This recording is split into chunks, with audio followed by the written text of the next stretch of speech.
understand the intensifying cycle of economic, societal, and government upheaval so you can stay ahead of the changes in our world and keep your family safe. Fortunately for us, we can recognize that we're at the precipice, a point in history where we can all see the cycle changing. Where we go from here is up to us.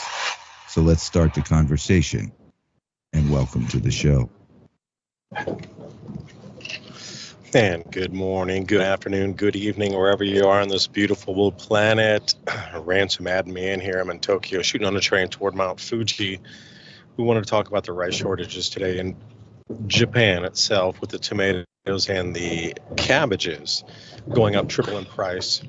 I mean, everywhere you look, there's just strangeness of food prices and food availability across the world. I got to speak kind of softly. I'm in a train with a lot of other people. We don't have a private cabin this time, so it is what it is.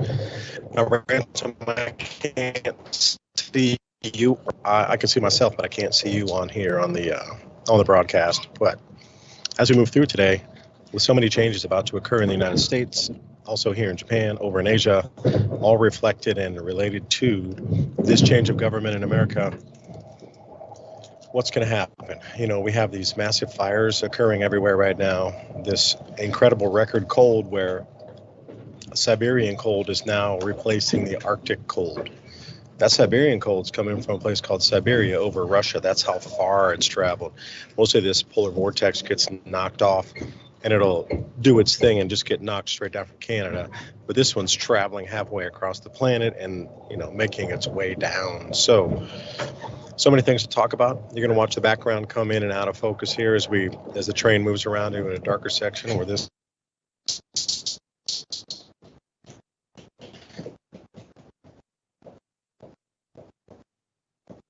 gets like this was unthinkable 10 years ago, what we're doing right this second. I mean, 10 years ago, coming on a train to do a live broadcast, impossible. But I mean, look at the jumps in technology, and we're in the center of the center for technology innovation in Japan. So Ransom, take it away. Looks pretty good there. I mean, it froze up for a minute, but it's pretty clear. That's pretty technological. They say that Japan is living at least 2 decades ahead of everyone. Ransom. Is that true? Yeah. Am I even on their call? Yes. I think I have to jump off. We'll be back with David Dubine in just a second. We are on the call. I guess the technology failed. He thought I wasn't there. Anyway, let's see here. I'll just send him a message. He was initiating the call here. Ransom. There you are. Yeah, we could still hear you. I guess you just didn't hear us. Ransom, are you there? Yes. Let me see. I'm going to send you a message.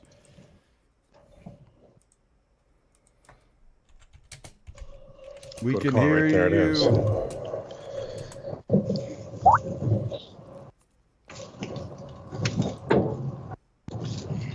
We can hear you. All right, Ransom.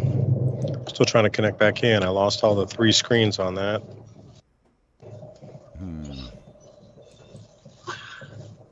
Let me add you. Well, I can't add you because you're already here.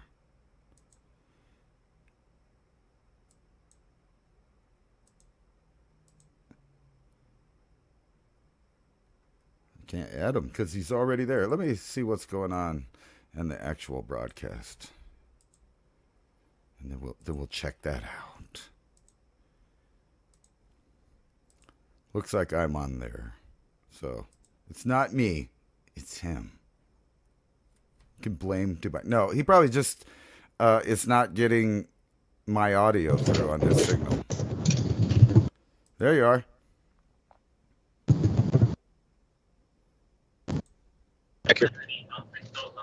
You're there. We can hear you.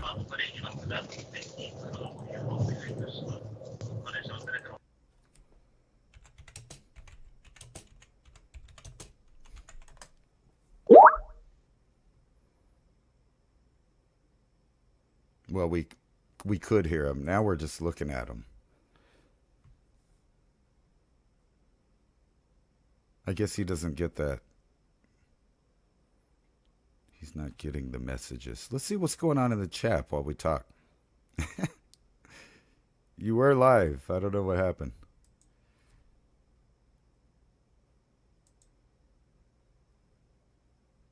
Yep, he's there.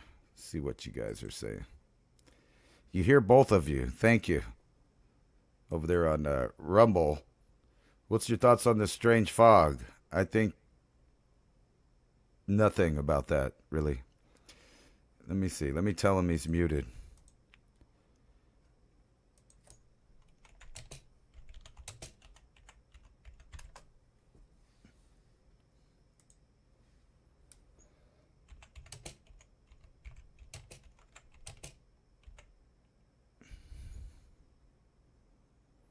Okay.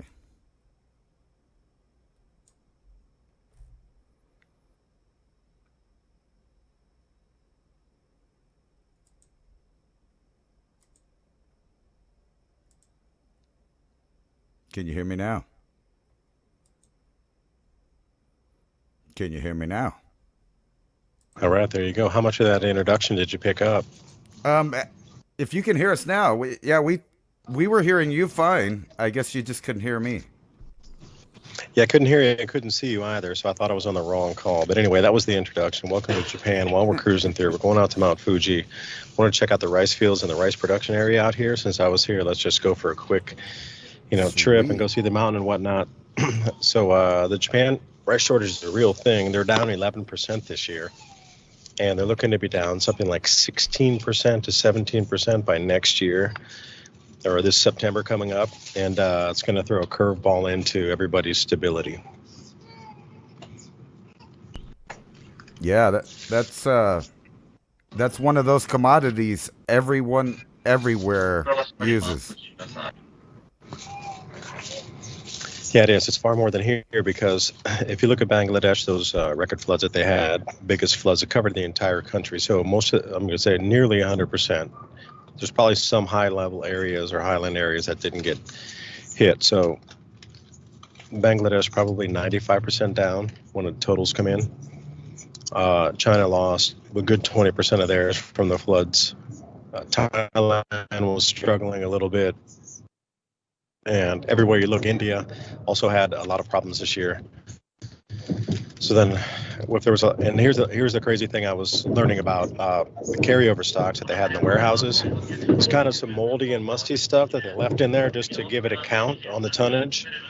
But they should have gotten rid of that long ago for animal feed or whatever they would have used it for, biogas or something.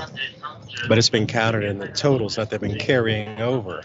Now, when they're going to pull out like 50 million extra tons because they need it this year, that carryover stocking is going to drop probably 30%, and suddenly we're going to wake up and go, whoa, one of the top world commodities is suddenly not going to be enough for everybody. So if you don't eat rice, big whoop. But what if that same thing happened for wheat, and we suddenly woke up and go, you know what? There's no more wheat on the planet. All we grow is what we get from now on. Like, we're at that point with rice. So how does this put it into perspective on stability of society where rice is a main staple crop every day? This is the Fuji Kayu 93 bound for Kawaguchiko. This train is full. Well, right now all the rice prices are really low. So I imagine people are about to sell a lot of stock soon when the prices go up.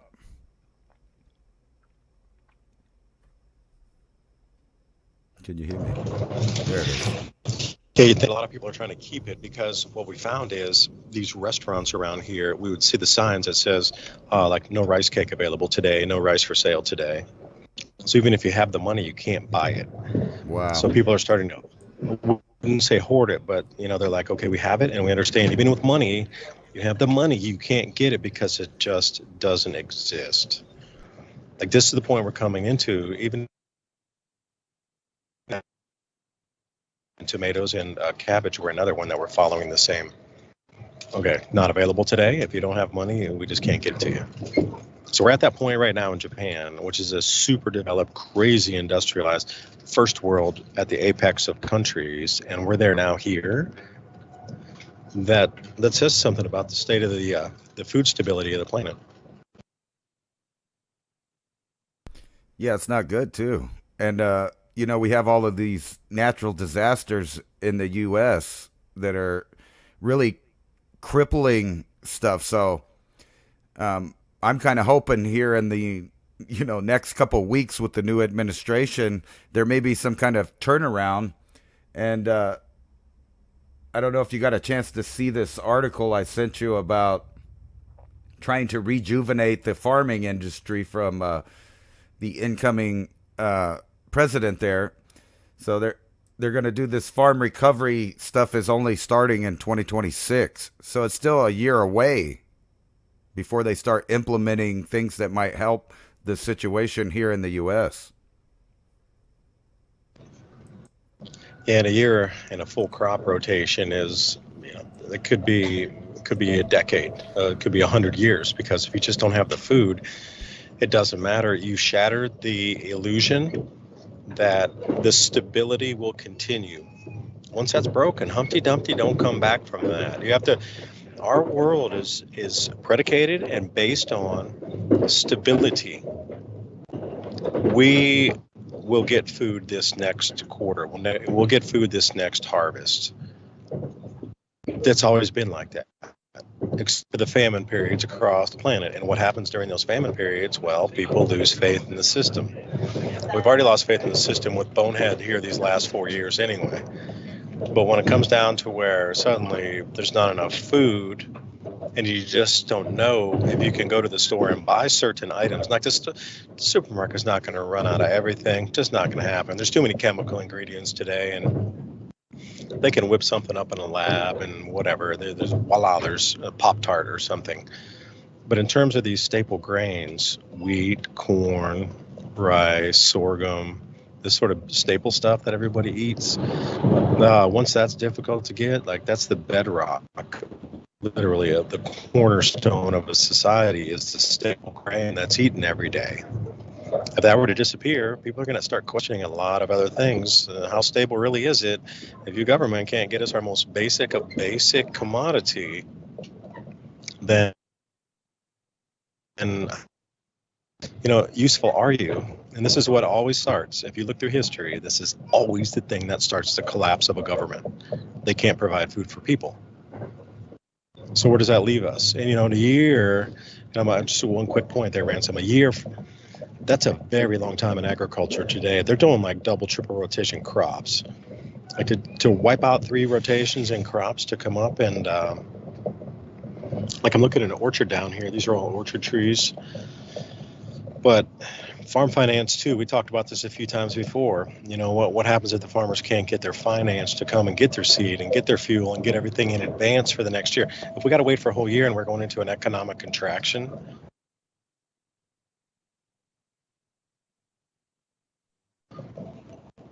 the farm financing, and you ask yourself, is it all baked in? Was this part of the plan as this transition occurred to let all this happen? Because there's so many excuses that make perfect sense now. But was it all a large stage play is my question. I got something in my eye.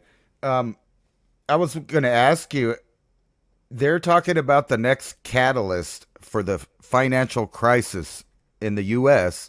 is going to be the fact that with all these natural disasters, the insurance companies are no longer paying out on things from flood to fire. Now, how does that fit in when farmland starts getting affected? Are they not going to insure crops? Are they not going to? I mean, do you think this is really going to be something that adds on to a financial crisis that crosses over, that no one can trust the insurance companies to pay out if they have some kind of disaster? Yes. And see, that's the thing. This morning I was crunching some numbers because I'd seen the reinsurers in California. They had like 23 billion or something of reinsurance on some properties, but they were looking at about 400. There's like, even if we're talking about California state, they still don't have enough money. They had like 230 billion total to cover 400 billion losses, but reinsurance, private insurance, still only cover billion. The same thing with the Federal Reserve. If you look at the amount of like federal deposits,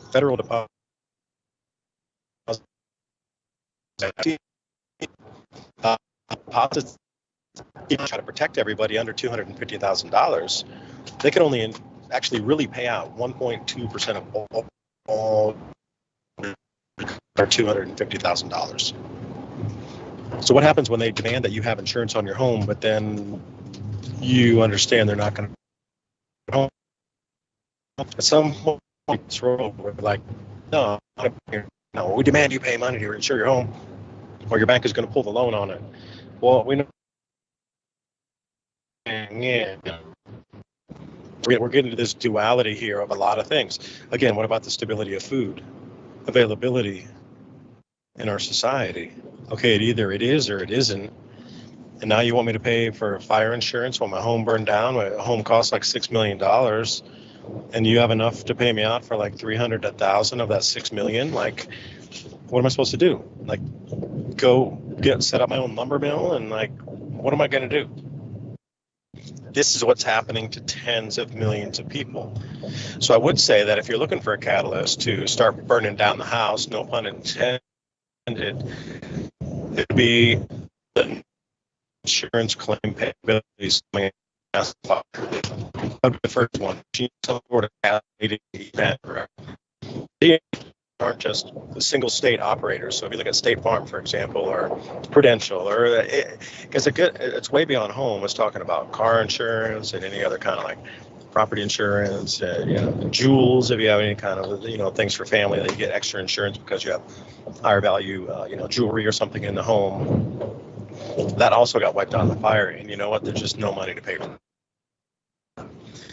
Look, this is a possible first, where what do? Put their hands in the air. It's like, we just don't have enough. We bankrupted the system. Imagine what the perfect catalyst is.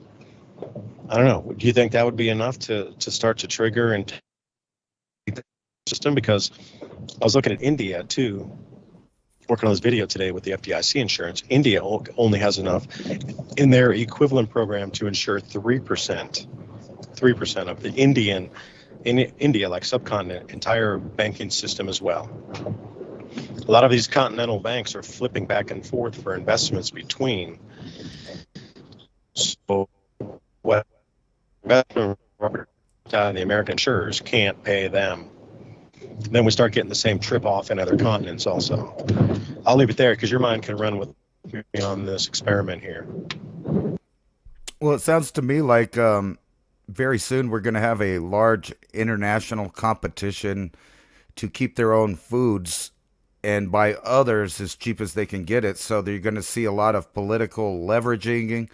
And I was just showing everybody an article here from Zero Hedge that talks about the global outlook is cloudy with the chance of disaster. And they're citing a lot of stuff, but the food is not one of them.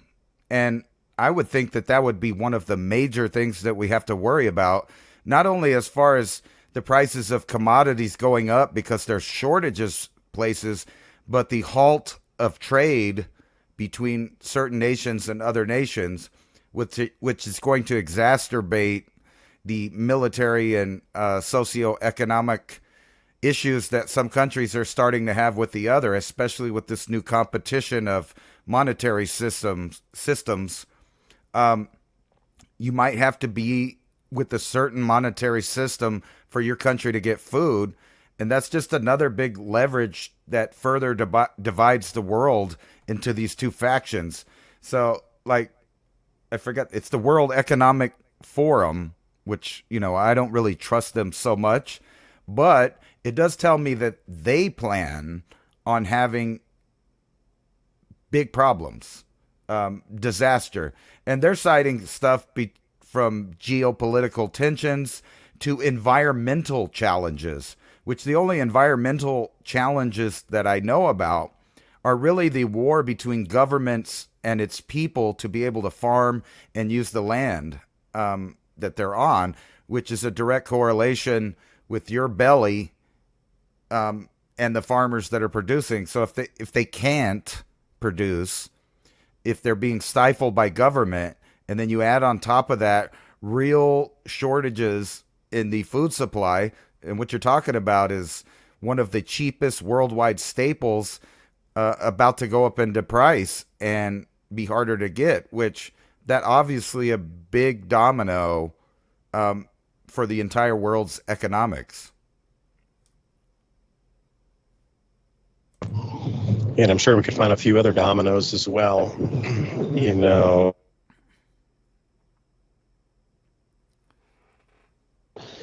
ridiculousness of bonehead cutting off and then reducing offshore drilling. I mean, America's going to be out there looking for more oil. I just hope that executive orders can rescind some of that, and we can start getting back to oil exploration. Now, again, I'm no fan of pollution and unmitigated, emissions into the atmosphere, and that's just straight up pollution. Forget CO2. We're just talking about just straight up smokestack stuff. Nobody talks about the military. They never point fingers at them. Nobody barely ever mentions large agribiz or corporations that are polluting everywhere, especially, giant shipping container companies running junk back and forth across the oceans. I hate the way that they always point at the individual going, you're responsible for everything. You're responsible. Dude, I'm just one dude out here. I'm like an ant running around, and these companies are producing everything. Y'all the ones that have the giant factories that nonstop never cease. So along that entire chain is where you would need to look for the disruption point. Where would it be, though? Okay, energy's one, food's another. I mean, can you get by without a new iPhone if it doesn't come from China or whatever for another couple of years? Probably. So if you boil the constituents that are blended or whatever it is in the States, that raw chemical ingredient by the 55-gallon drum comes in from China mainly on our medicines. I think made in packs in China and sent to us. We'll get a 55-gallon pack drum of some powder, and then a lab in America will squeeze it together like Glaxo or something. So think about those disruption points too. Like if our medicine starts to disappear and the finance is no longer stable, we're not getting payouts on insurance claims. And the whole thing for me is, do their seed fuel. People are going to have to start giving up the ability to get credit so we can be fed if this thing starts to trip off. And being outside the States for a couple of weeks, I just kind of let everything go because I knew we were coming to the real strange period right now. Oh, that's a pretty scene right there. Let's see if I can pull the camera down for you. There you go. But the way it looks, I stepped outside for a minute and I let my mind drift out. But now when I'm trying to step back into the news again, it's like I'm taking a completely different look on. I've been desensitized by jumping out versus that continuous stimulus, right? So now when I'm jumping back into it, I'm like, why is it like that? It doesn't make sense. And that's only been a week, almost 2 weeks. So this whole stimulus thing, this mind stimuli, fear-based control thing that's wrapping in the influencers and the mainstream media news and offshoot news, everything's based around this whole fear. It's collapse, collapse, collapse. But again, there might be some validity to it. The new system needs to start. And Trump would be a perfect cat to overlook and oversee the collapse and, the reemergence and the remerger and the establishment of a new system. So I don't know. But there's a lot of failure points here that we could look at. And food being one of the main ones. Are you aligned with the BRICS nations? And now, knowing about food, are you looking at Ukraine the same way any longer? What about Kazakhstan? They're a huge swing producer for wheat. Are we going to see an invasion over there in Kazakhstan to grab their wheat fields? I mean, where do we sit with this? I was going to ask you, you have an opportunity, and I know that over there in Japan is quite different as far as how civilization deals with emergency. There's kind of an orderly, honorable play out of events that would happen in Japan versus, and I hate to say we're Nostradamus, but how many times have we talked on this program about what would happen if you had to guard your home in an armed fashion? And that's exactly what people in LA are dealing with. They went through the whole plethora of scenarios that we've talked about over the years, losing their house, having to leave on foot, natural disasters that the government won't help you or can't help you with, and then all the way down to armed gangs trying to steal your belongings and your livelihood. And then also the citizen themselves taking it upon themselves to guard their own property despite the government telling them not to. So I was kind of wondering what you think about being in such a different extreme environment as far as the way people handle civilization breaking down. Because in my opinion, we would do better to have a society like Japan as far as it is when they respond to natural disasters. They don't have looting. They don't have disrespect. They try to help each other, children, elderly, a whole honor-based system that we could really learn from in the United States. But instead, you kind of see these headlines where every time there's a natural disaster, Americans are prone to eat themselves. Well, I boiled it down to one thing. Homogeneous society, like 99% Japan is 99% Japanese. You got to realize how many multi-generations are still here, holding on to the old ways. A lot of grandparents here, they teach the kids some of the old ways. And there's unwritten laws and rules here. Like, if you're going to do that looting and thing after disaster, you might get away with it for a minute, but they've kept a tally of what you've done. You're always findable here. Your family is always included in your misdeeds. You can never escape that. Everybody knows everybody. You might think, okay, I live in Tokyo, but the neighborhood, they know who's there. And if you're in these smaller towns, if you start to steal somebody, as soon as that disaster's over, you're going to have a whole different set of problems to deal with. There's still an old code here, which I appreciate. Some things go without saying that, like the rule, it's lawless in America. It's a broken down society, pretty much. I mean, if you look at Venezuela or Cuba or something, California is the same way. And for them to tell everybody with such restrictive gun, say, oh, you can't even have one, and then, okay, well, these robbers and gangsters are coming in. You know, down in Tennessee, they would have been eliminated by now. But in California, it's something very different. Like, you can't even protect your property. I mean, you can't get your property insured. They're not going to pay you out. You're not allowed to defend your place. I mean, what's a word for that? At least here, there's still some honor left. Yeah, failed state, exactly. Like California is Venezuela. And I hate if that hurts anybody's little, snowflake feelings, but that's just the way it is. But here, there's still a code. It goes far deeper, man. It's a family code that goes multi-generations back. The whole thing is based on helping each other too. That's why a homogeneous society. Again, I'm gonna get crucified for saying it, but the more people are similar in backgrounds and in religion and race that stay together and like something like this, their chances for survival are far higher than if it's split up into 50 ways from Sunday.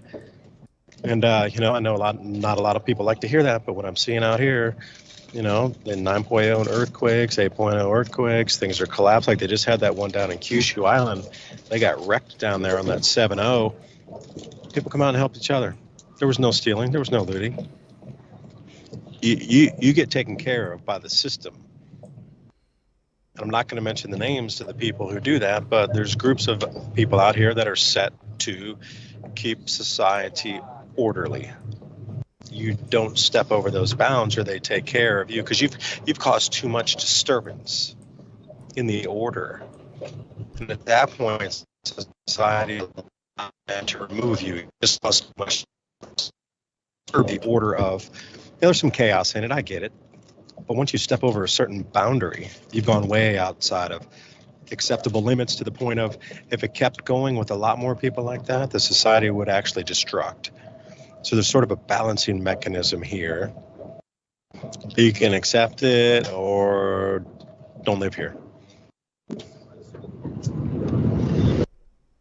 I was going to ask you if you've had an opportunity to find out what the Japanese kind of view is on the man-made climate change concept. Because I wanted to show you guys a minute. This is a map of California that shows every fire for the last 100 years. It's from 1878 to 1969, and then they re-updated it to 2020. And if you see right down here, this is why the insurance companies don't want to pay out, because this area will always have fire problems. And kind of the reason I brought this up is earlier today, I watched a video of a Japanese neighborhood that had automated fire suppression systems that would just go off and blow water all over the houses in case of an earthquake or a wildfire or anything. But when you contrast that with Santa Barbara, all the way to Los Angeles, each one of these little colored areas is a wildfire that was started either by people, lightning, or as an unknown cause. But it's clear to see that this place, this whole area, burns down over and over again. And it's pretty consistent. I've looked through the map. It's like 1920, 1928, 1930, 1932, and on, all the way up till 2024, where the government completely acted like it was an unforeseen disaster, despite just having a similar fire 2 years ago, in which, by the way, Trump brought up cleaning the forests, making sure that reservoirs had water, making sure all the equipment worked. And then you fast forward, and since that time, we've given away equipment, we've sent it away, we've failed to maintain it.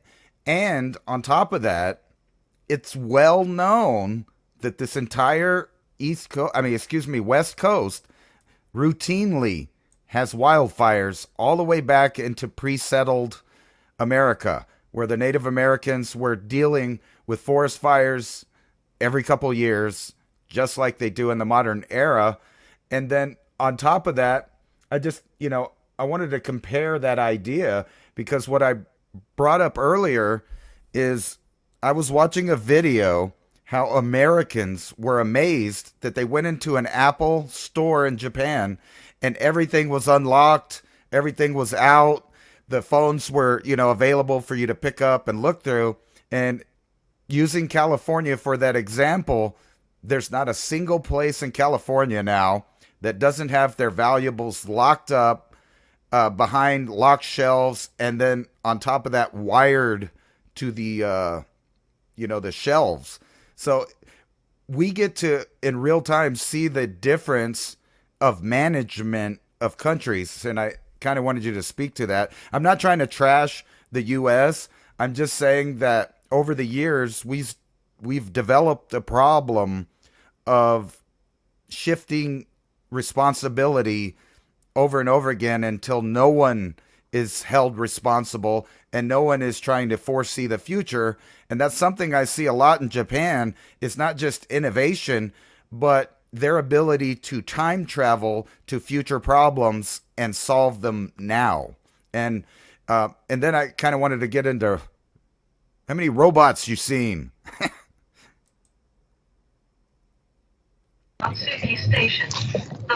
Yeah, I'll agree with you. And the nothing's locked up. But again, it's that code. Even if somebody were going to try to steal something, if others would see them, like in the old days we did in America, probably in the 50s and 60s, they would stop them in the store and be like, you can't leave. We're calling the police. Like the society, it helps police itself.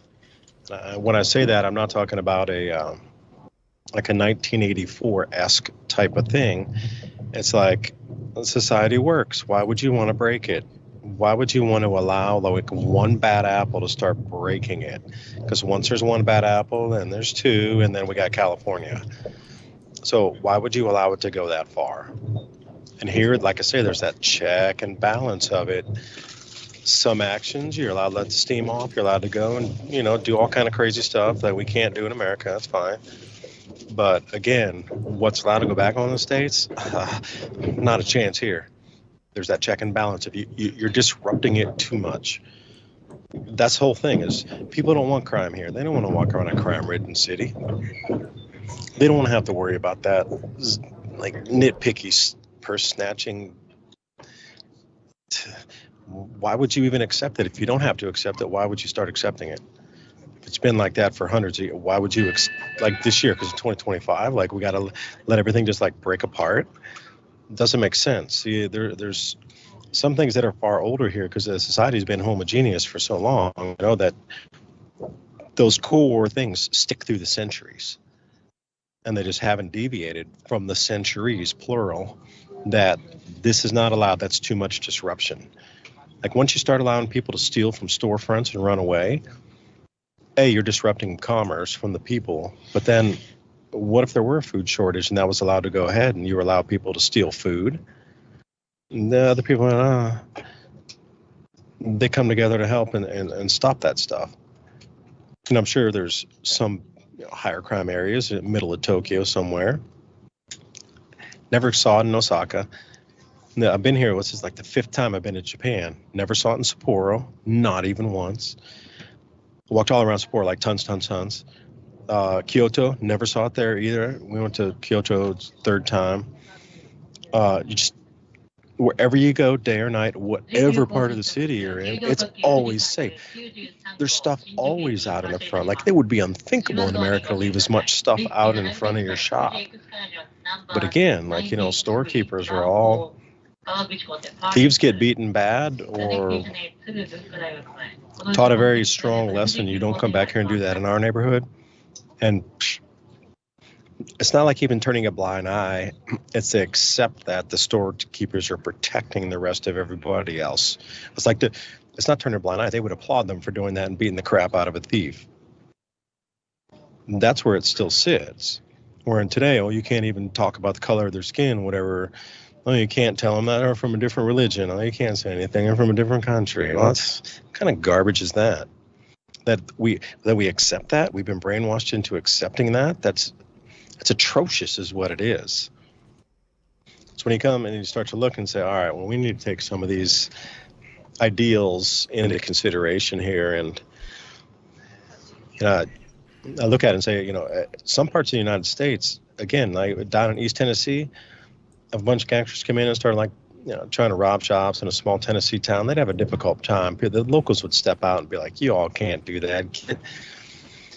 But in a big city, and predominantly, not to be finger pointing, but it seems to be certain states and certain cities that have allowed to go into the complete collapse phase.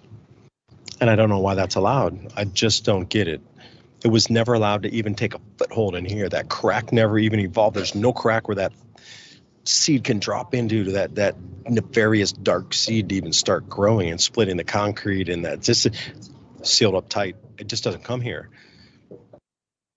Foreigners are not exempt either. You're an idiot foreigner coming here. They're going to tell you, you all need to behave. You're in our country now. You need to behave here.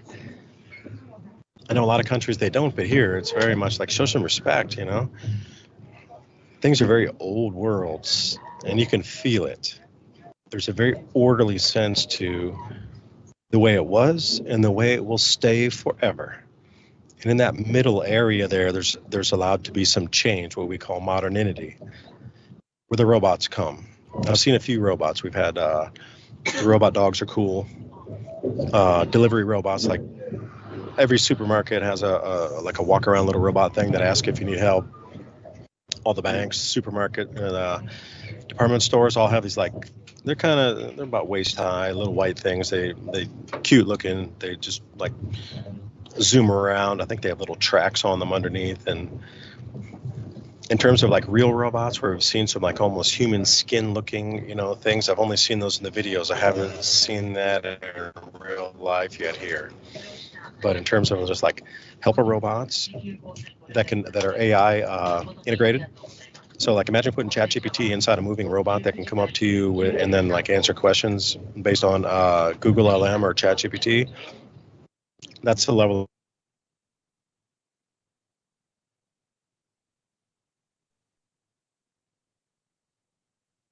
I think we froze up there. He must have had a minute.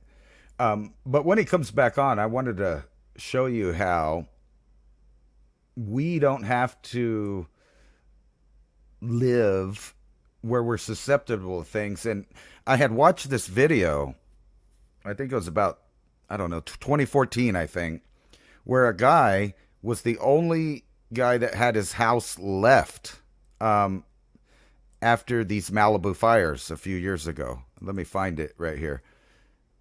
Well, we reconnect with David in the background. Let me see if I can find it here. But anyway, I watched this video that was like a local news broadcast that showed this guy that had his house that survived. And David, are you back? Nope. He's frozen. Anyway, he was the only house that survived the fire. And the reason that he did have his house, that because he made everything out of flame retardant materials, because he knew he lived in an area with the Santa Ana winds and the risk of fire. So this guy built his house completely out of flame resistant, fire retardant materials. And for some reason they buried this video, this story. And I finally found a story that was written by his own, I guess, company. And other than that, the story just disappeared from the internet.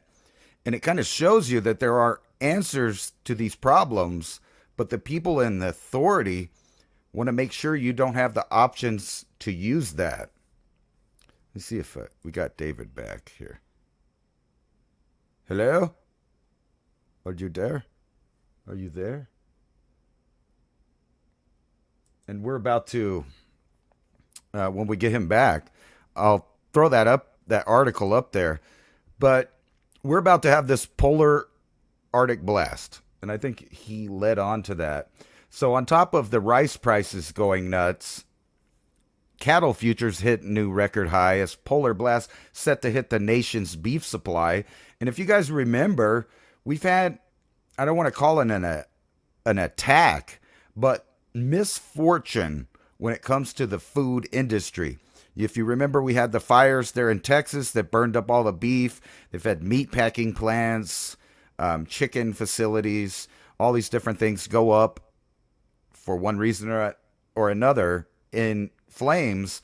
And then on top of that, you have the government destroying eggs, chickens, and cattle for various reasons that they claim are pandemic related or disease related.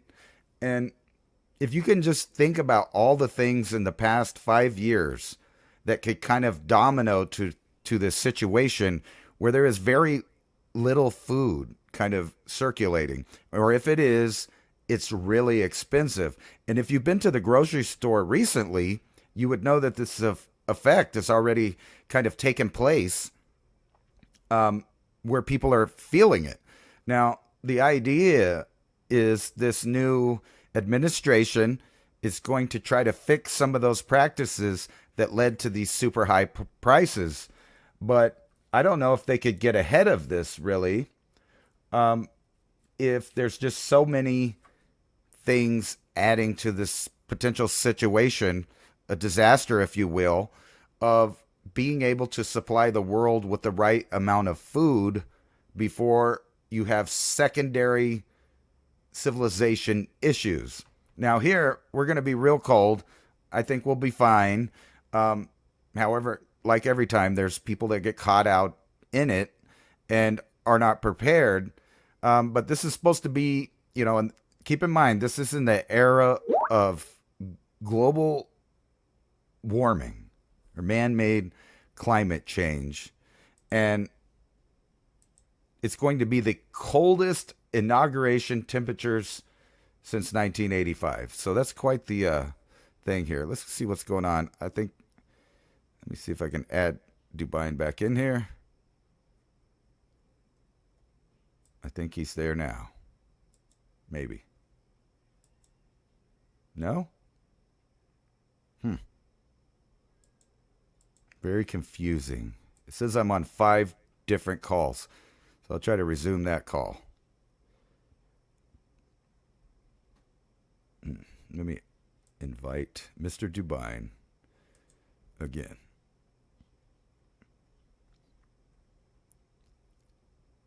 Weird. It says he's already on the call.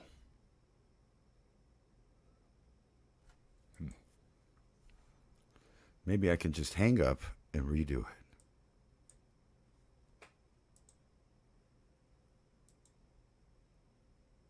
Are you there, sir? All right. We need to hang that one up.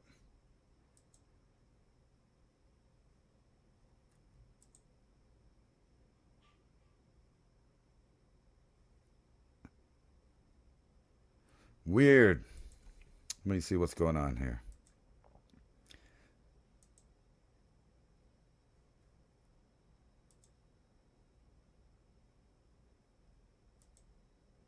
Technical cannot rejoin. Yes, we will end this call.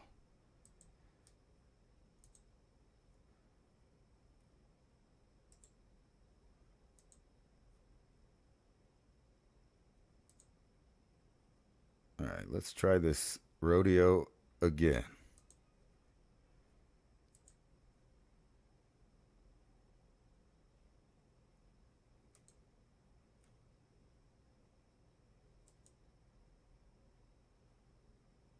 Waiting for the others to join.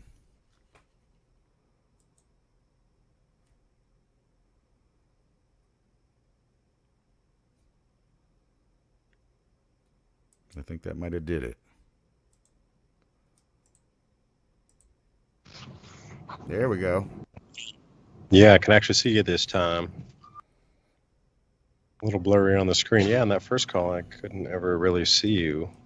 Yeah, glitched out and said we were on like 5 calls. So I just hung them all up and recalled. See how that worked out. Yeah, thanks for doing that. Yeah, I could never reconnect back to you, but we just stopped in the coolest little station right here, like a little wooden old station. That yeah. And please remember, if you like this type of conversation, consider supporting us on Buy Me a Coffee. From last week, all the subscribers. We're going to read about a little bit of comments as we blast through here this last set of tunnels. But yeah, thank you for supporting us in our venture to try to continue to bring more information and try to make sense of this change that we're in right now. Yeah, cattle futures hitting the new record high. They're trying to say that it'll take 2.5 years to get your beef supply back. Okay, wait a second. All those CO2 agenda things to cut and limit beef production, and now they're telling you, beef will be back in 2.5 years. These are the things that they keep doing into the future. You ever notice that? The ploy. It's always going to get better, and then they buy themselves 2 years, and then things didn't happen the way it was supposed to. Oh, wait, just give us 2 more years. Or just give us 4 more years. But things keep marching in the agenda forward, global governance structure. And I wanted to mention that 1972 map, the 10 kingdoms. I don't know if anybody's seen that, but it shows the future world. This is the Club of Rome, 1972. They've done a map of the world in 2025. The start point to consolidate all these nations. You know what? I kid you not. Greenland goes with North America, with Canada, with the United States and Mexico. And now we have the Trumpster saying, hey, we need to get Greenland. But whoa. Whoever would have thought in their wildest dream that Greenland would come with the North American Union? It's on that map.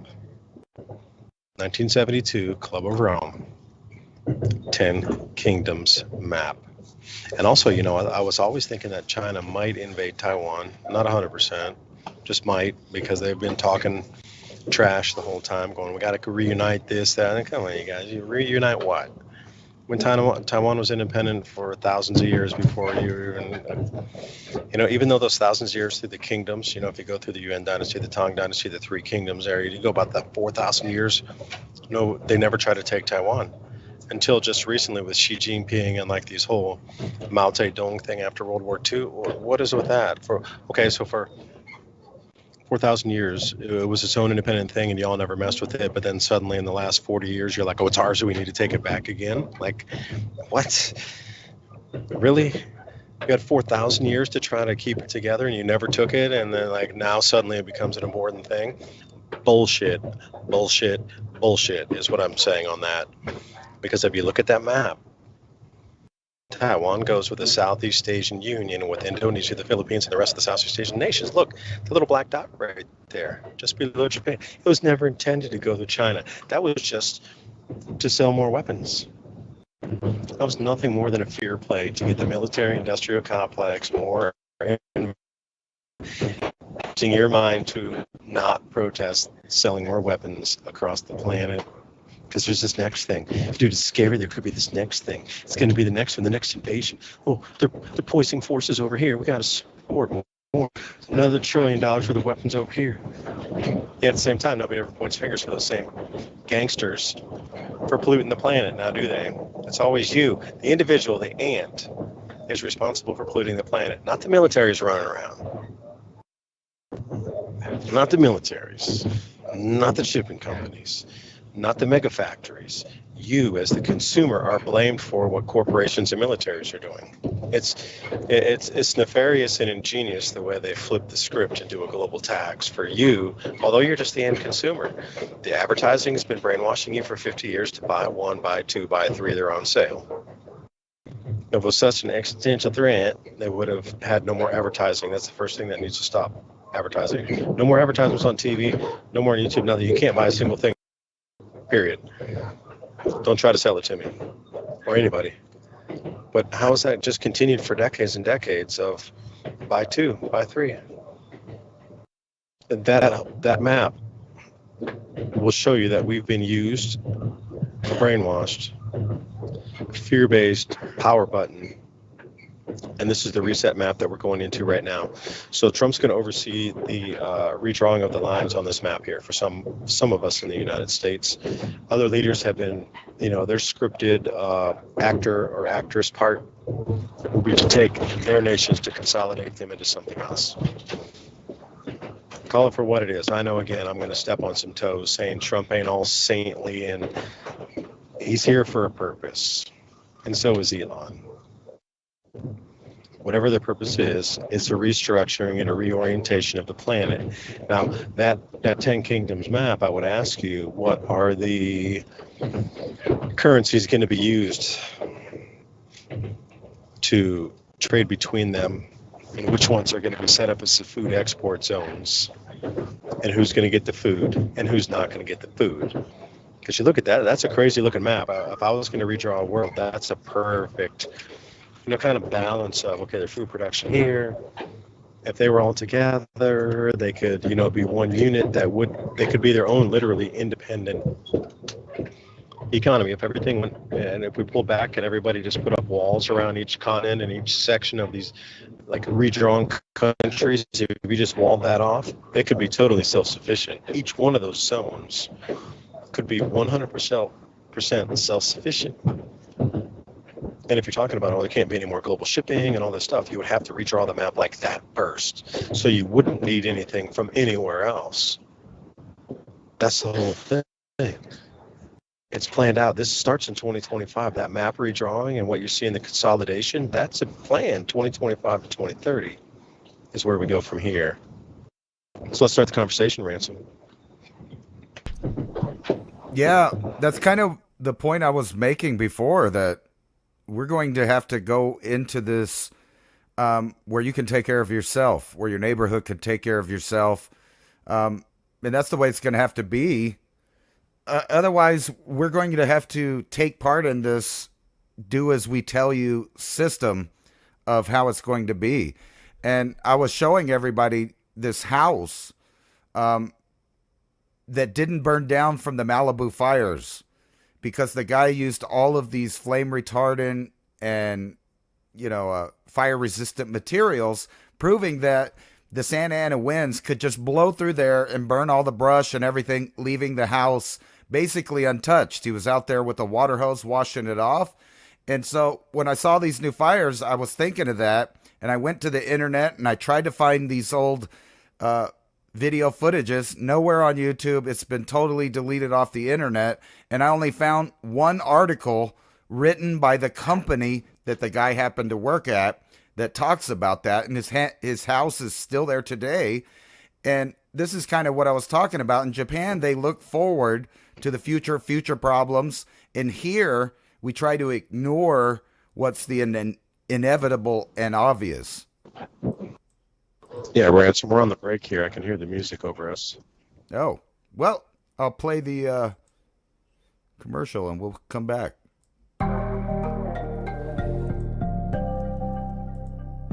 How do you feed your families when the shelves are empty, the stores are shut, and there's no food available? What is the fastest, easiest, and most productive foods to grow? What is the quickest way to get somebody who has no skills at all up and running and producing very quickly? If you understand that we're at a point in history where it is no longer optional to be growing your own food. If you're really freaked out and concerned because you've never grown food before and you don't have any skills, you don't know how to do that, but you know how important it is, then I want to let you know, however you stumbled here, you're in the right place. My name is Marjory Wildcraft. I'm the founder of the Grow Network, and I have been the female leader in the survival and preparedness space for the last 20 years. How to grow lots of food, even if you have no experience, are older and out of shape. This is for people who want the fastest and easiest ways to produce healthy and delicious meat, eggs, and vegetables. Because you know that growing your own food is like printing your own money. During this webinar, you will get status of global food shortages, how long the crisis will last, how much space you need to grow food, easiest, highest calorie foods you can produce, a complete plan for producing all the food you need, how to get started today, regardless of season. Marjory will show you the fastest, easiest, and simplest ways to produce calories and nutrition, especially in a crisis and/or grid-down situation. The assumption is that you have no experience and you need to start producing food immediately. The most popular part of the webinar is the Q&A session at the end. So please come prepared with your questions.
time doing research. And thank you for those who have been supporting us through the last work. Joe Burbine, thanks for making the show tonight. Well, thank you for being here. Least I can do is sit on a train, drink some white wine, have a whole bunch of different kind of Japanese. We went with the tempura for lunch. We got these, handmade tempuras or tempuras. Some eat on the train pretty easy. And Towser, you're rocking it harder than anyone, so I appreciate your work. Well, thank you for joining us. Again, it's all this the conversation between everybody. So imagine Joe and you and me and Ransom. That's 4 people that are having a conversation now. Not just like one person out in the wilderness. You're on it, and I look for your predictions so I can try to make the best of decisions moving forward. Coastal North, Maine, Massachusetts, New England area. Yes, it's not so much predictions. We just read the literature that's put out there. The plans are already put in place, like things we're talking about with this 1972 map. Okay, a lot of stuff was predicated and based on that 72 map, but they had to do many steps to get us there. And if you've seen the world, once you see that map, you understand that's where we need to go from 25 to 30. Then things make a lot more sense. Why is Trump talking about taking Greenland? See, these documents are like Bank for International Settlements. They always talk about CELA and the different 5 continental units that are going to be so much like central currencies, but they're going to be their own interoperable trade units within the continental sphere that can be swapped amongst continents. A little bit different, not exactly CBDCs. It's going to be like a combination of 5 countries that create their own like fast moving payment token, and then that can be swapped as a single one after it settles for the day as like one giant large unit that's swapped off to a different company or whatever it is. So like I say, a lot of this stuff we're just reading the documents and putting the info out. And Miss Tobique, thank you for the 5 double espressos. You guys need mucho espresso, of course. We do. We probably drink like 10 a day. It's like chipmunks on a hamster wheel, moving around. Thanks for your time and research and concern. Yeah, that's because we're all in it together. We're all in this together. I live on the same planet you do. I could run here. It's still going to make it here. I can stay in America. It's going to make it there too. There's like literally nowhere to run. It would be as if we were going to say, I'm going to find somewhere where electricity never makes it out there. Those lines never make it out there, and that's where I'm going to go live. Like you could have run for a while, and you'd still be running because always the next place wants to bring electricity. Once we get into something like this. And Diane, most intrepid content on the webs. Ooh, deep comment there. Thank you. Leveling up.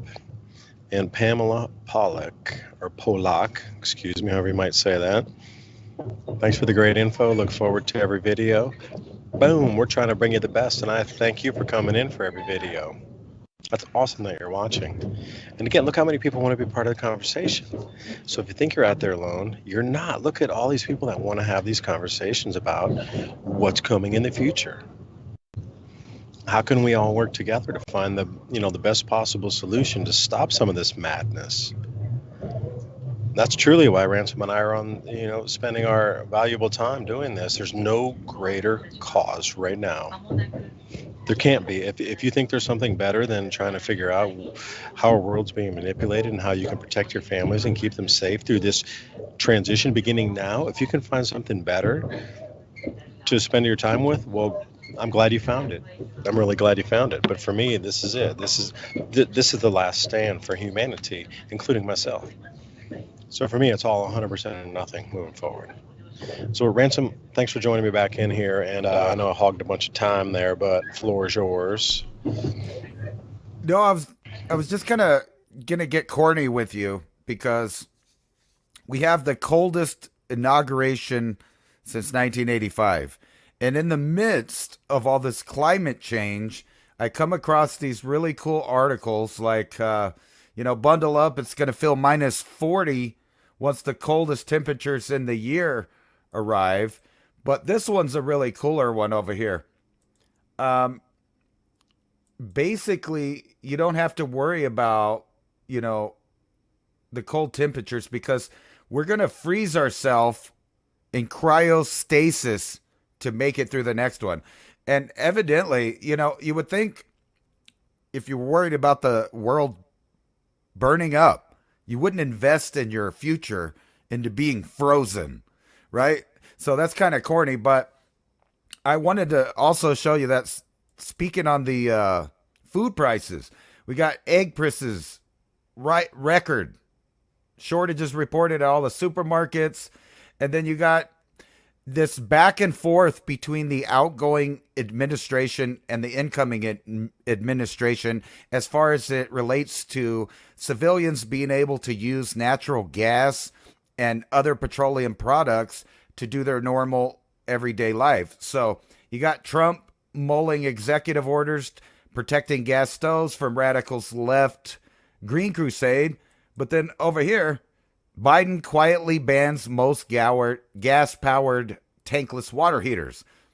So you got all this back and forth, and then you have the EU natural gas prices rally higher amid Europe cold snap. And we were talking about this a couple of years ago, that this little fight in between basically Russia and the United States to fuel Europe is going to be bad for Europeans, because what happens to them is they get lost in the competition of political agreements, and it's not like a competition-based thing where Russia and the United States keep trying to provide lower and lower prices to heat homes, not only for us in the U.S., but for those people in Europe that, by the way, a lot of elderly people are sitting in these old houses with fireplaces that they can't use, and these little tankless water heaters that give them like 5 minutes worth of a hot shower. Meanwhile, I'm sitting over in New Mexico, and I got a 50-gallon hot water heater that runs off natural gas, and I'm in there, for like an hour if I want to be with hot water. And then I see articles talking about, they're trying to get people to convert to these shower heads that have LEDs that tell you that you're bad for the environment because you were in the shower too long, so it turns red. But I was kind of joking about the freezing theirself, but people are really reading and getting into these new AI ideas, and one of those ideas is that you're gonna, live forever. Don't worry about the planet. Don't worry about your legacy. We can provide you with an artificial future where you could just freeze yourself. You can be part of the AI system. So we're getting into weird areas of where they want to take our civilization. And you happen to have a good opportunity to maybe see a little bit of where that's going. Because I know in Japan, a lot of these programs are already 10, 15 years ahead of here, if not more. And we barely got approval from the FFA for Amazon to start using these mid-side drones to deliver products, which is exactly what we were talking about when everybody was having the drone craze, that things are about to change a lot in the way that things are delivered and the commercial airspace as it is. And, in another point that we kind of predicted is that drone warfare would increase, but not only that there would be a new technological competition to deal with this new threat. And Russia just unveiled a wireless, it is wired. It's a Wi-Fi-less, so it's not connected. You can't track it because they're running like 900 feet of ultra small fiber optic cable, so it can fly like, almost a mile away without having a connection. So you can't track it. You can't sense it with other drones because there's no signals coming from or to the drone itself. So we're already seeing this massive competition in warfare technology. And then at the same time, I was going to show you, it's just all across the board. Eggs, meat, bread, everything's going up. And then you're talking about worldwide global shortages of essential staples that millions of people use to get by, and also stockpile. Like myself, we have big bags of rice, beans, and stuff like that. And when we're not doing well, we just go ahead and eat some of that stuff. So it sustains us through high prices, or if you're lacking a little income for a while, you have these staples to protect yourself. But it looks like those are going to be ever increasingly expensive and hard to get compared to what we're used to being able to do, if that makes sense. It does. And how much is everybody willing to accept change or go through a bunch of different hoops and hurdles to still get something that's minimal that would continue to allow you to enjoy life? That's the thing here. You can only work so many hours before the life quality is degraded for the point where you're just working all the time, and you see people fall asleep like hanging on stuff. They're like, it's just, you can take it too far sometimes. But the same thing, if you take too much away from people, it's going to put them into a mental state that it's not going to be conducive for stability. And those fly-by-wire devices that you're talking about, I've seen a couple military applications where they were on some, shuttle launches that went out 2.5 miles on a fly-by-wire. So drones would have to respool that wire as they were landing and taking back off again. So that would require an entirely different, spatial awareness, because if they were coming in through trees, or like right now, you're coming in, you can't see some of the twigs and things. There's no leaves on it. So if the drone were to make a mistake and come in fly-by-wire and then snag onto a twig by accident that was nearly invisible, then, that's kind of unusable. I haven't seen any drone deliveries yet here. I think it would be the first. Oh, there's Fuji right there. All right. Well, that's pretty big and massive. What? Let's put this up. Let me spin you around from Mount Fuji. Can you hold on the microphone for me, please? Can I check out Fuji, please? Oh, I just lost him. Fuji. Can you see that? Oh, wait a second. Okay. Yeah, see it. Well, for a second we did. Oh, here you go. Yeah, we're coming on. So there you go. There it Fuji goes. right there. You see that? We'll come out. Give us another second. Here we go. Here comes a wide open spot in just a second. Hold on. Yeah, would you climb to the top of Mount Fuji to be able to get some daily sustenance? I mean, there you go. Yeah, so this is one that if it erupted, it would they put like a 90% loss of life rate in Tokyo, because the rail lines would be covered with feet of ash, and there'd be no way to get supplies in or out. All the air conditioning would clog up, and nobody would have a way to bring fresh air into those high-rise apartments. So I've seen a few studies. If this one were to erupt in sort of a VEI 6 to 7, that the loss of life in Chiba and Tokyo would approach 90%. Keep that in mind for a second. Yeah, so nothing's rumbling here, so we're safe. But if it were to, like Sakurajima went off over this last 2 weeks, like crazy. Sakurajima's just been going incredible big. And then all the earthquakes down south around Kyushu Island. So something's rumbling on the crust here. So John Casey always had talked to me about Sakurajima being the supervolcano that he was most worried about on the planet. Nothing else. Sakurajima was his number one priority to look for in terms of rumblings that cause the most disruption of food production globally. If one were to go off, Sakurajima. So I'll leave it there.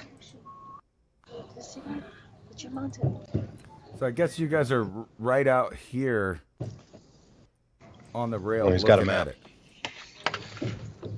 Yeah, and I can see your rail line right here. So they're cruising up the rail line there. Right next. You guys got a pretty good view from the train there. I guess it's about to get better here in a minute. You on mute? Did you mute? No? There you go. Yeah, that's why I lost my sound input here. Can you hold that again?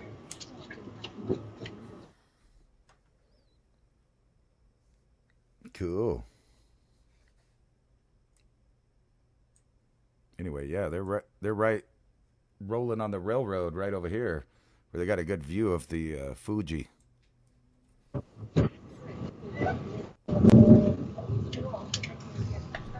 Yeah, you're good. We can hear you.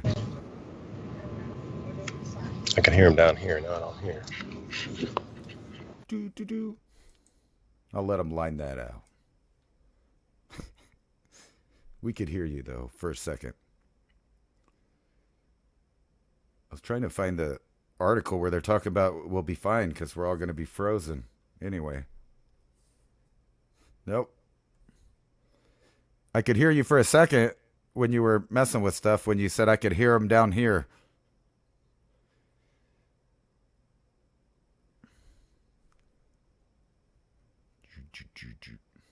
Anyway, how are you guys doing out there in TV land? Let me go check on you guys in the chat over here on Rumble. There we go. For a second. Okay, back on it. There you go. I can hear you. So I hear him out of here. I shouldn't be able to hear him out of here.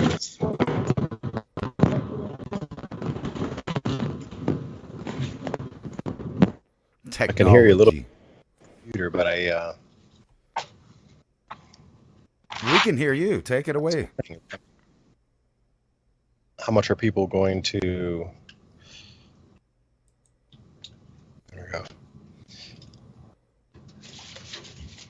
How much are people going to be able to change during these times? I'm really looking at it as if I hadn't seen any of these maps or plans or anything, I would think a lot of what we'd seen in the last while was organic. But you know what? Looking at this, it's changed my perspective on my entire life. Like, everything we've ever known is an illusion. None of it's been real. That's the whole point. It's all been fake. Everything you're seeing geopolitically was already planned. They just put the right people in at the right time to get you to agree or disagree to continue this agenda. There's no better word for it. Agenda moving forward. That's it. You don't want to freeze yourself though. Still here. So showing everybody that this is how they make you worry, but then they say, don't worry about it. We'll be able to save you with artificial intelligence, and we can freeze your bodies, and you could outlive the apocalyptic disaster, which to me is complete fairy tale. This is don't prepare, is what this is.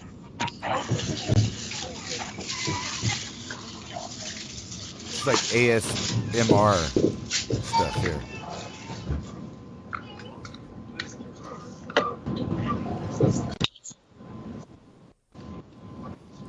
And then meanwhile, the Caribbean has been unusually warm, they say, while everybody else is freezing. Caribbean's been unusually warm. Waited for in about another week or so, and then Cuba is going to be in the 40s. Yeah, right. You notice that or even the high 30s. So for those of you going, oh, what? You know, I had somebody write me a strange comment today, like, when in the world is it normal for snow to be in Central Florida? And I was like, well, probably around 1640s, the Seminole peoples, the Seminole Indians, had a name for the phenomenon in the 1640s, the Maunder Minimum. It was called the Great White Rain. It snowed in Central Florida, and then the Everglades froze in, thin ice, but, excuse me, several years in a row, the Everglades had frozen over. So it's not unprecedented by any means. It just means the cycle's coming back again. That's what it means. So when is snowed a normal thing in Central Florida? During grand solar minimums and times of really low decreased solar activity. That's the answer. So if it was snowing in Central Florida, do you think it's going to be snowing further south down around Cuba? What if it snowed in Cuba? Then what? Oh, it's global warming. This is a ridiculous thing. Like, they actually are brainwashing people into believing that they've told you the planet was going to warm, get hot, and now that it's turning cold and all their predictions are wrong, that it's getting cooler, that somehow the warming is causing the record cold. This is the state of our brainwashed sheep society, where you actually been fed something your whole life of it's going to get warmer, CO2 is causing the planet to get warmer, and when we get record cold, wave after wave after wave, disrupting agriculture, that suddenly that cold is because of the warm. Now put that in perspective for a second. That's what they're selling you. And there's a bunch of idiots, hook, line, and sinker, by the millions, buying that. Because they don't think for themselves. All they can do is think for what they're being told. Now, I'm really trying to put it in perspective, like, are they lying to themselves? At what point do you realize you've been lied to and you're like, wait, I got to stop accepting the lie? He told me it was going to get warmer the whole time. And now we're into like record cold event after record cold event. At some point, the psyche of humanity is going to have to change here to a more discerning type of thought process. It's cool to believe a lie until you understand it's not a lie, and then at that point, you're lying to yourself, and that's even worse than you being lied to. And so that's where I sit and like, damn, people are willing to believe the lie and lie to themselves, then they are willing to come to truth that what they've been sold their whole lives was not true. And then they need to start questioning a lot of things like, well, if this is not true, then what's the next thing that's not true? I don't know, man. I'm going to leave it there because we're coming into some bamboo forest here, and I want to check out the bamboo. Right. Here, let me put you back on, and I'll talk about it. Kind of people are ignorant to the fact that one incident, like this one on this article, 200 years ago, the sun mysteriously turned blue, and scientists finally know why. And that was because we had a volcanic event somewhere in the world. They don't even know where it's at. And the whole sky got dark and the sun was blue. And it kind of made me think of that because you were talking about Fuji and possible eruptions over in that part of the world, how fast it could change just overnight. Let's see here.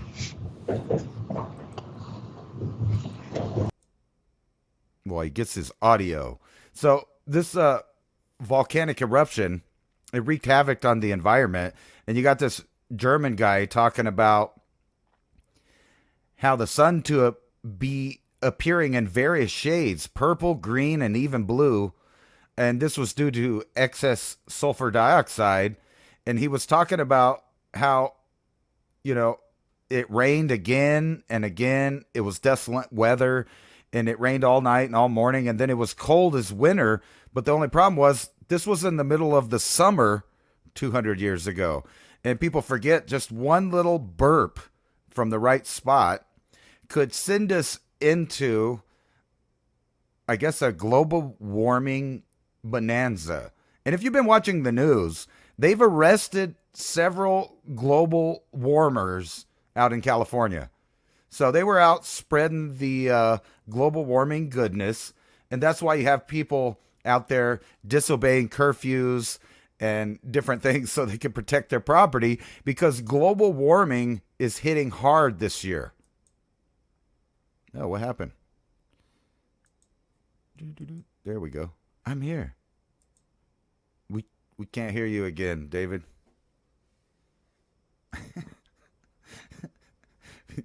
Can't hear you. We can see you, but we can't hear you. There you go. There we go. Okay, I had that thing on mute every time I'm trying to get the speakers back on. They're flipping before. Anyway, check this out. What is going on here?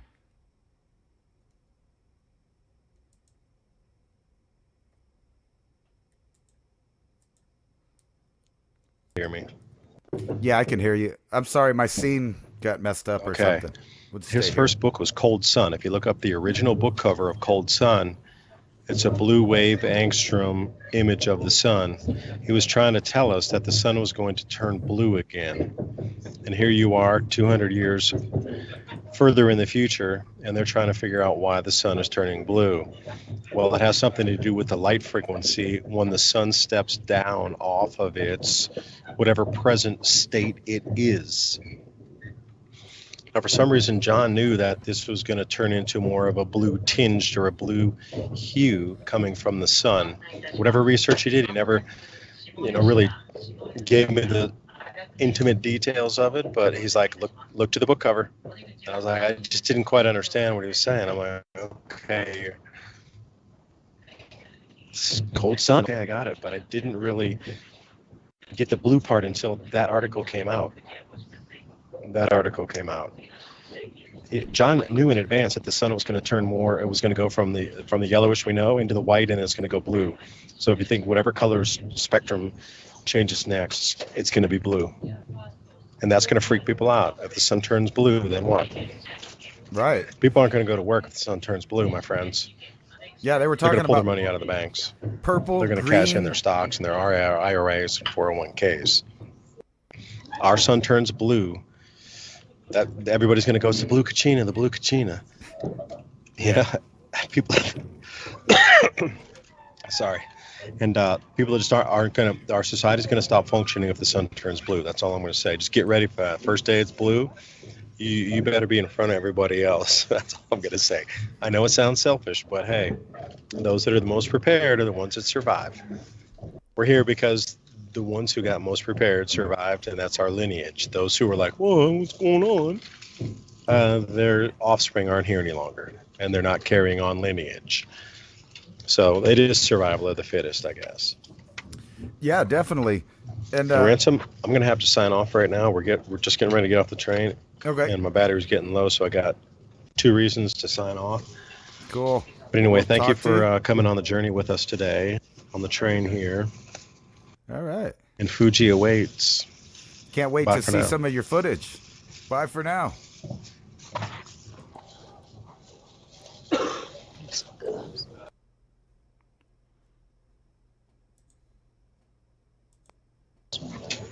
Oh, we're still on.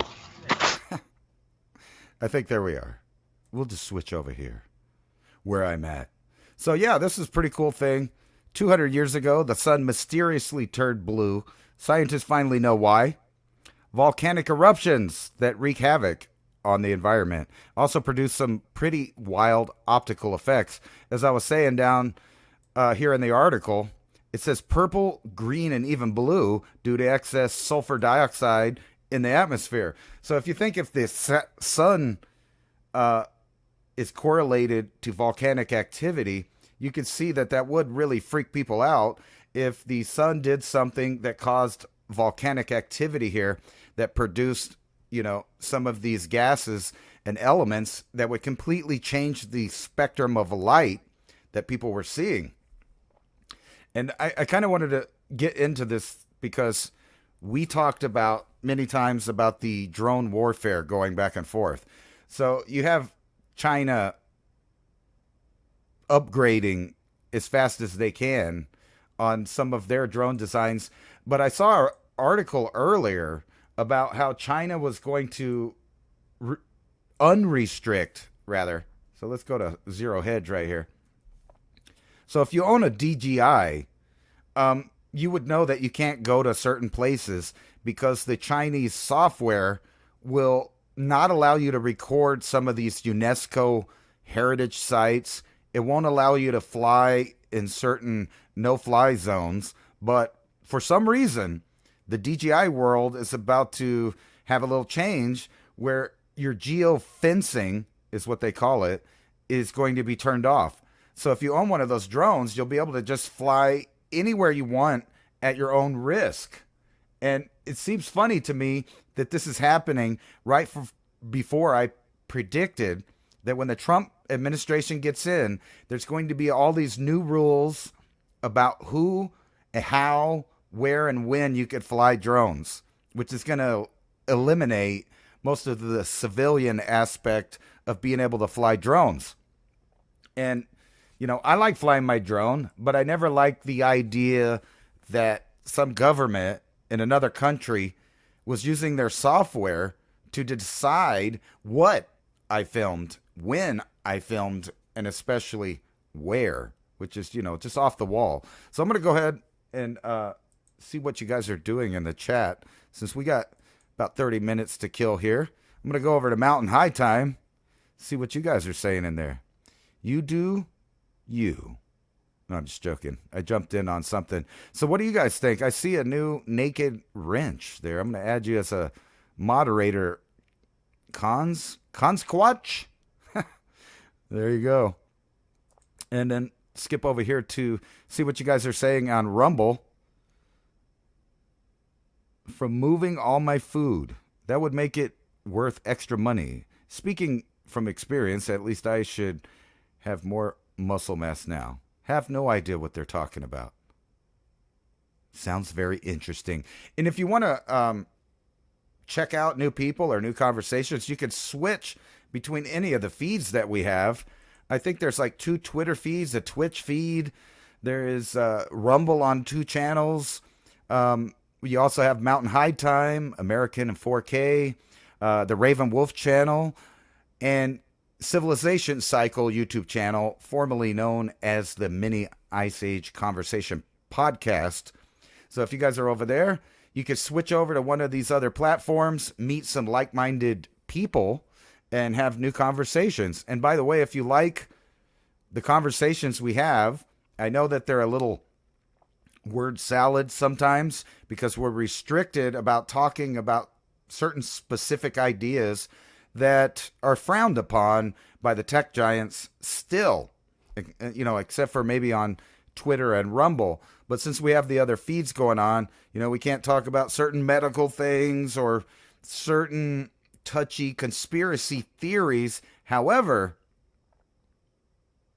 we still talk about them. It's just, we have to do the Kamala Harris word salad and be unburdened by the things we were burdened by, mainly censorship. So if you like this kind of, convo or the stuff that we talk about here, feel free to go over to one of the other feeds, meet some like-minded people, or buy us a coffee, or find the Patreon link or the PayPal, and we'd be very appreciated of that to continue to do the show, because this is pretty much our jobs. We kind of, research things, and I wish I could get into more detailed stuff, but we're kind of limited because we're still using the YouTube feeds. Matter of fact, we've kind of discussed just removing the YouTube feeds so that we can openly talk about things. And I'm going to try to do my best word salad here without actually getting in trouble or banned or getting anybody in trouble here. Bundle up. It's going to feel like minus 40 once the coldest temperatures in a year arrive. And I wanted to go over here to some articles I had open. If you've realized, sometimes I put articles out before things happen or right around that time. So for the last couple weeks, I've been putting these articles that talk about warning people about gathering in large areas. And then, they're saying doing it is an act of defiance. However, then we see stuff like on New Year's Day, cyber trucks blowing up and people going on rampages, performing their own Mardi Gras in New Orleans. But they did put this idea out in the public before inauguration.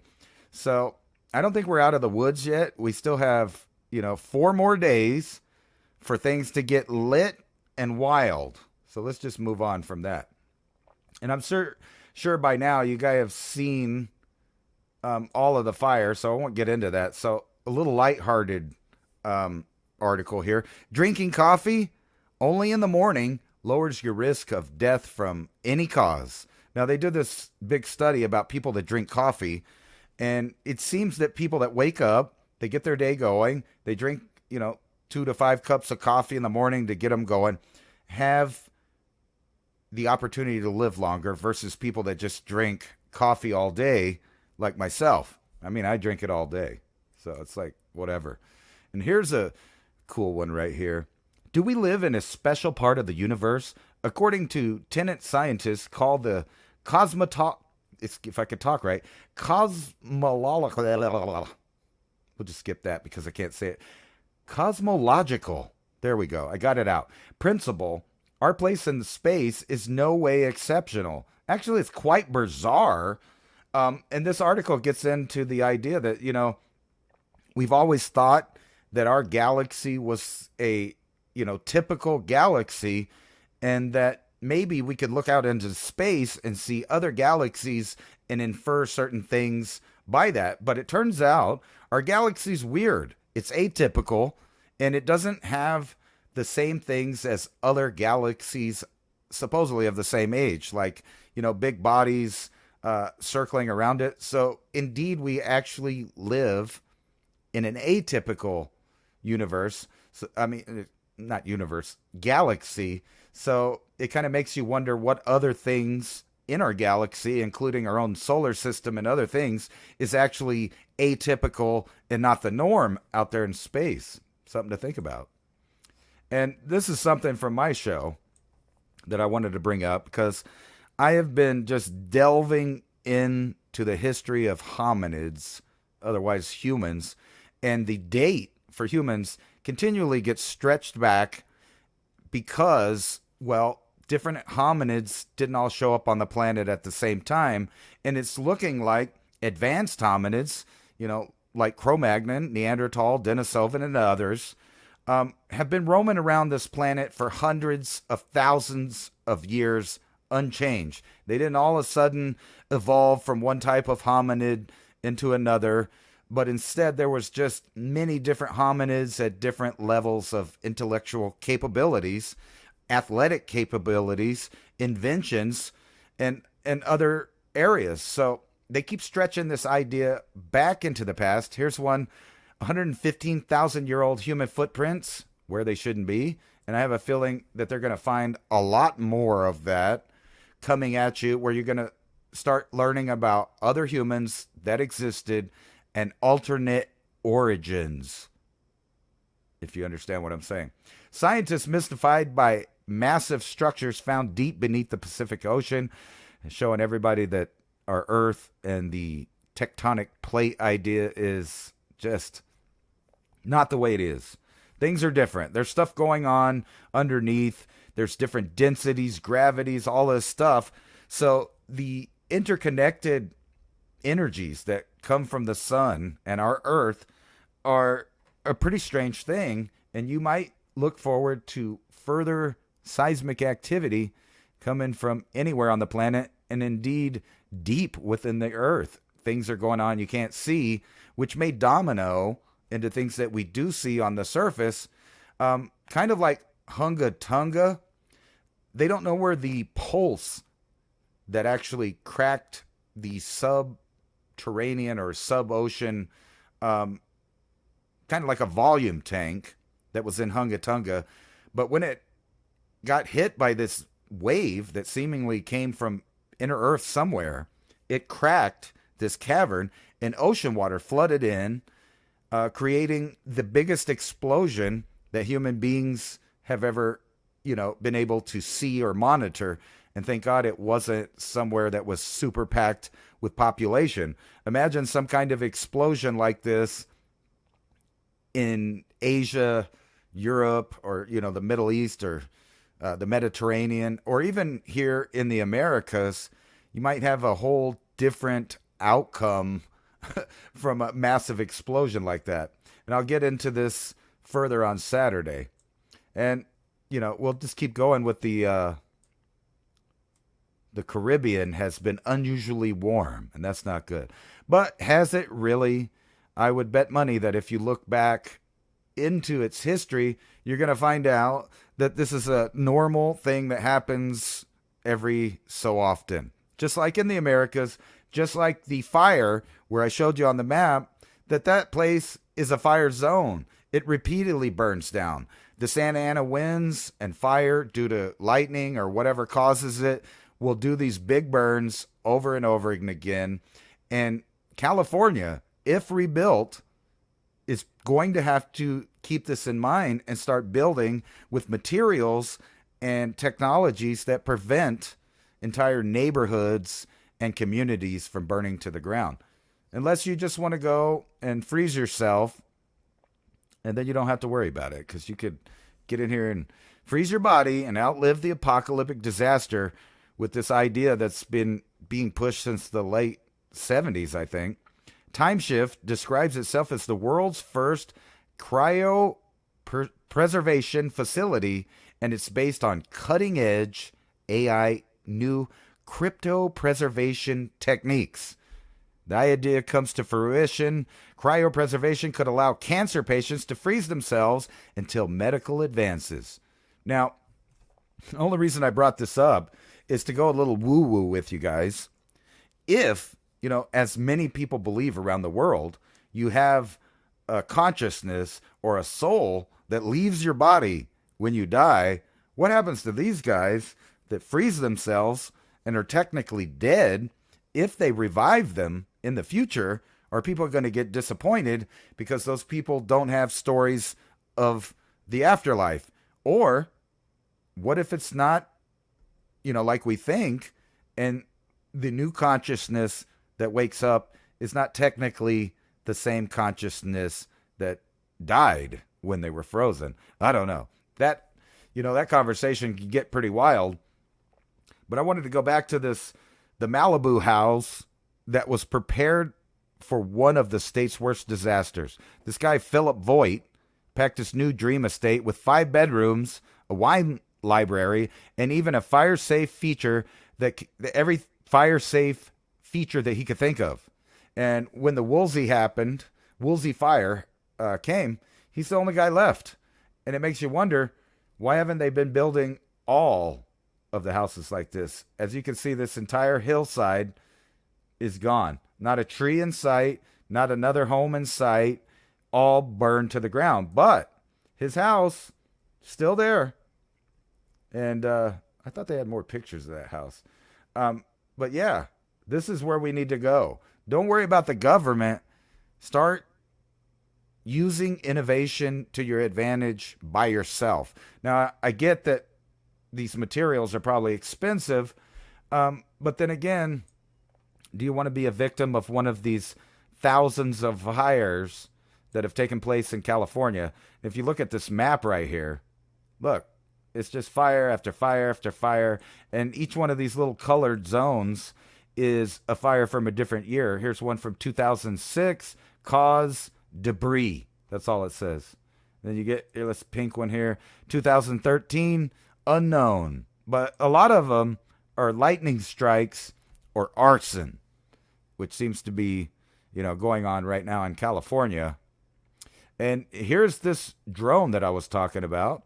A weapon resembling a toy telephone is changing the face of warfare on the Ukrainian battlefield. So basically what this is a drone with a giant spool on it with this super fine fiber optic cable that dangles from it. So these guys can fly out hundreds of miles, or not hundreds of miles. They can fly out miles using this unmanned aerial vehicle, but you can't jam it because right here it is, 6 miles of fiber optic cable. So it removes the radio signal communication between the pilot and the drone. And so the drone operator can just VR himself right into anywhere. Now, the only problem I see with this is that this right now, how it sits, can only be used for surveillance and intel gathering. Now, when they can replace more weight on this thing, then they can take it out and boom, boom, from a string far away, 6 miles away. And here for all you conspiracy theories, this is from the Daily Mail, conspiracy theorists. BlackRock billionaire Larry Fink issues dire warning about the future of LA after its fires. So they're going to want you to not move back. They want to buy all this up and change it to something else. And if you're not a goldfish, you know what the article I was talking about a minute ago about large gatherings. And let me see if I can share this. Since I'm alone here, I think I can share the sound here. Yeah, here we go. I think. I thought I was already on this call. Whatever, here we go. And I think if I do that, you guys can hear it.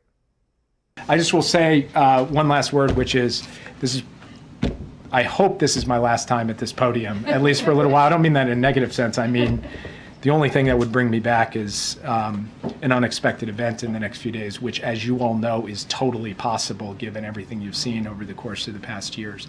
But if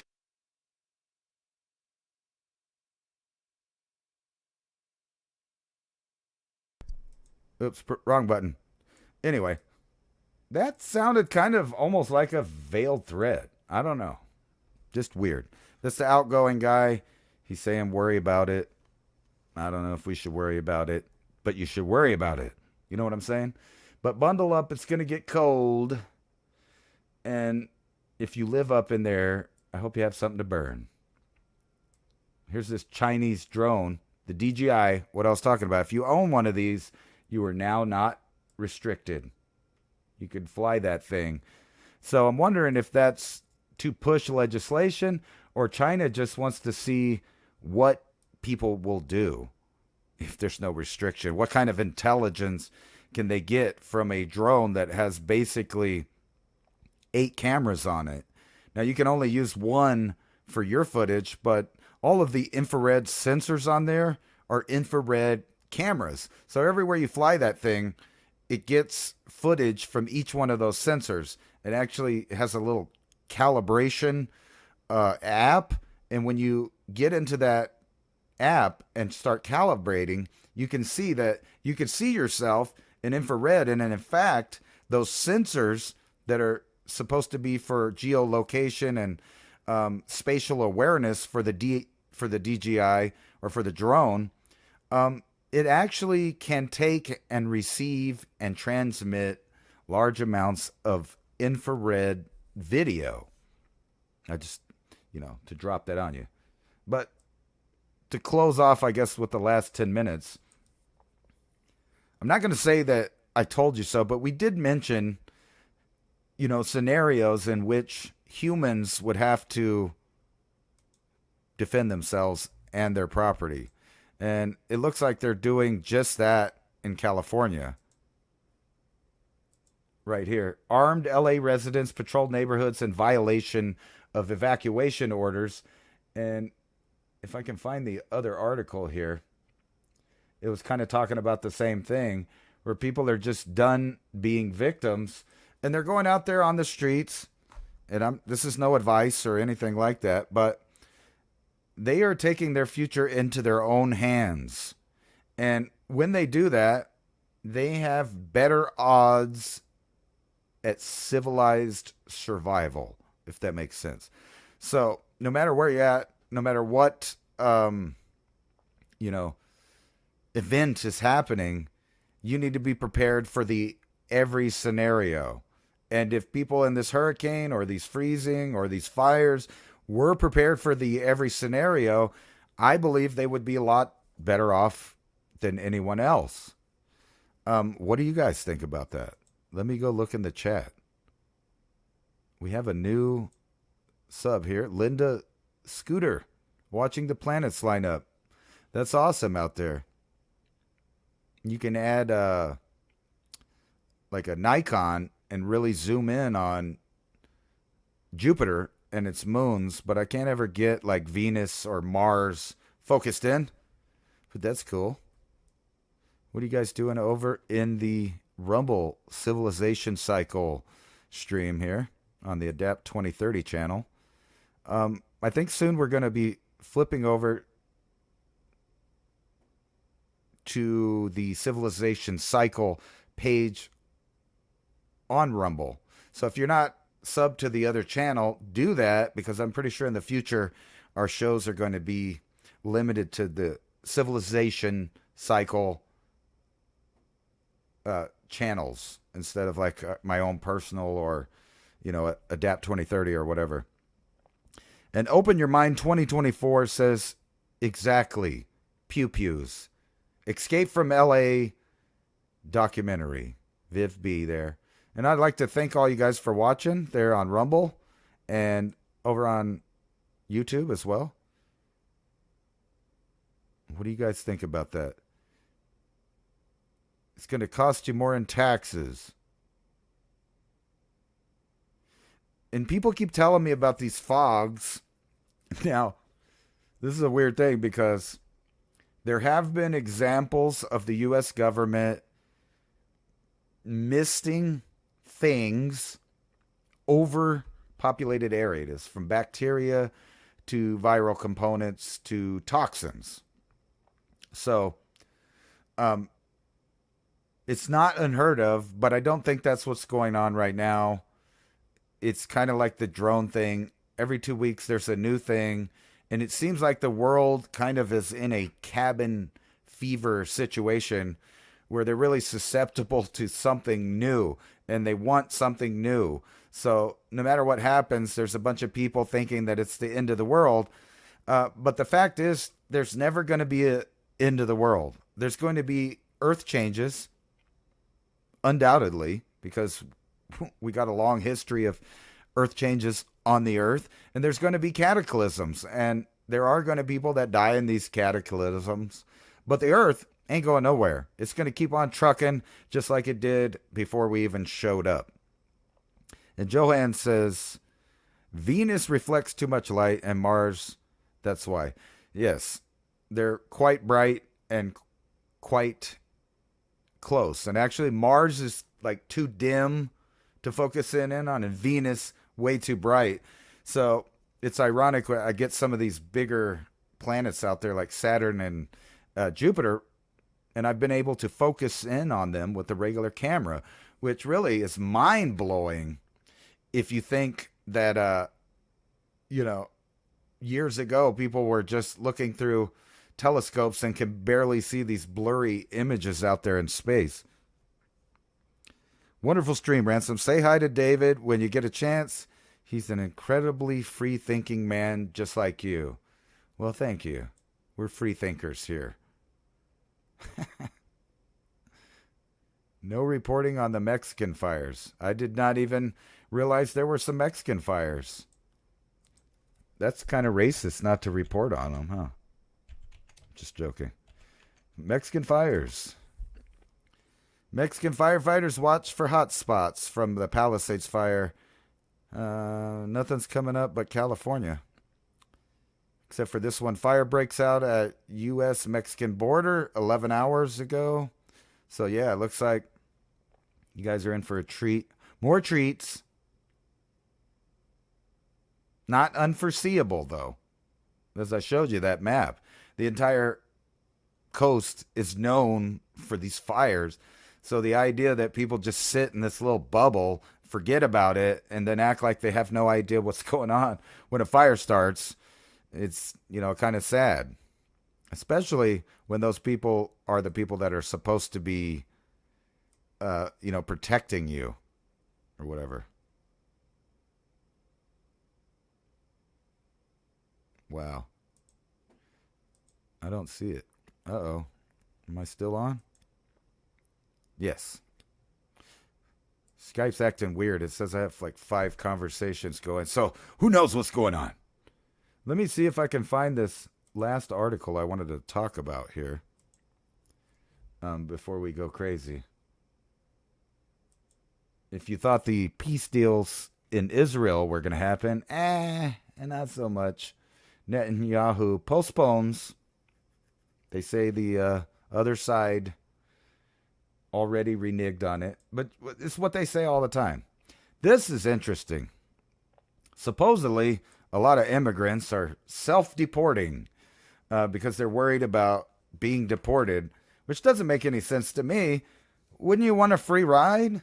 if you're worried about being deported, why would you go pay for a plane ticket when you know you might get a free one-way trip? Just saying. Doesn't sound, like too smart. For the pocketbook, I mean. So we're going to have an interesting inauguration here.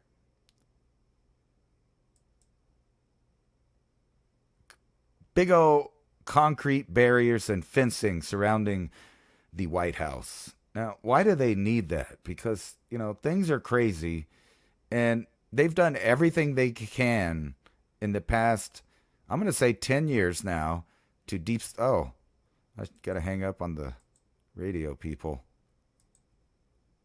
And I guess that's all for us tonight. Sorry about that, whoever I talked over for a minute. The commercial, probably. Anyway, I think that's all we got for Civilization Cycle. Don't forget to hit the like, subscribe, share buttons on the various platforms. And see us again next Thursday, 10 Eastern,